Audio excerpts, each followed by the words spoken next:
Saint Joseph കോളേജിലെ NCC യൂണിറ്റും NSS ഒക്കെ ചേർന്നുകൊണ്ട് എല്ലാ ദിവസങ്ങളിലും ഒരു സ്നേഹം നിറവെന്ന പദ്ധതിയുമായി മുന്നോട്ട് വന്നിരിക്കുകയാണ്. എല്ലാ ദിവസവും ഞങ്ങൾ ഇവിടെ ഫുഡ് അറേഞ്ച് ചെയ്യുന്നതായിരിക്കും. പൊതിച്ചോറായിട്ട് ഓരോ കുട്ടികളും അവരുടെ വീട്ടിൽ നിന്നും ഓരോ പൊതിച്ചോറ് വീതം കൊണ്ടുവന്ന് എല്ലാവരിലേക്കും എത്തിക്കുക എന്നതാണ് ഞങ്ങൾ ഇതുകൊണ്ട് ഉദ്ദേശിക്കുന്നത്. എല്ലാ ദിവസവും 5 ദിവസങ്ങളാണ് ഉണ്ടാകുന്നത്, വെള്ളി വരെ. ഇല്ല. ഞങ്ങളുടെ കോളേജിന്റെ ഇനിഷ്യേറ്റീവ് ആയിട്ട് നോ ഹങ്കർ എന്ന് പറഞ്ഞിട്ടൊരു ആക്ടിവിറ്റിയുടെ ബേസിലാണ് ഞങ്ങൾ ഇത് ചെയ്യുന്നത്.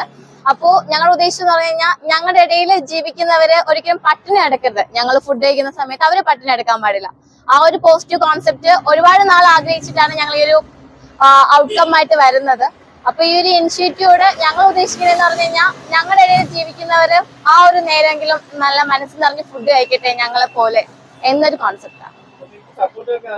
സപ്പോർട്ട് ചെയ്യുന്നത് ഞങ്ങളുടെ NCC മാം ആയ ക്യാപ്റ്റൻ ഹെലൻസി മാം, പിന്നെ NSS പ്രോഗ്രാം ഓഫീസേഴ്സ് ഉണ്ട്, ഞാൻ പ്രിൻസിപ്പൽ സിസ്റ്റർ, IQC കോർഡിനേറ്റേഴ്സ്, എല്ലാവരും സപ്പോർട്ടാണ്. ഈച്ച് ഡേ ഓരോ ടീമായിട്ടാണ്, ടീച്ചേഴ്സ്, IQC കോർഡിനേറ്റേഴ്സ്, സ്റ്റുഡൻസ്, അങ്ങനെ ഓരോ യൂണിറ്റ് ആയിട്ട് ഗ്രേറ്റ് ഇനിഷ്യേറ്റീവ് എടുത്തിട്ടാണ് ഈ ഒരു പ്രോഗ്രാം സക്സസ്ഫുള്ളി മുന്നോട്ട് കൊണ്ടുപോകാൻ വേണ്ടി ഉദ്ദേശിക്കുന്നത്. കോളേജിന്റെ വാതിക്കയിൽ ആദ്യത്തെ ഫ്യൂ ഡേയ്സ് ഞങ്ങൾ ആൾക്കാരെ കണ്ടുപിടിക്കും. അതിനുശേഷം it's widely spreading out Alleppey എന്നുള്ള രീതിയിലാണ്. Saint Joseph college, Alappuzha common സ്ക്വയറിന്റെ അടുത്ത്.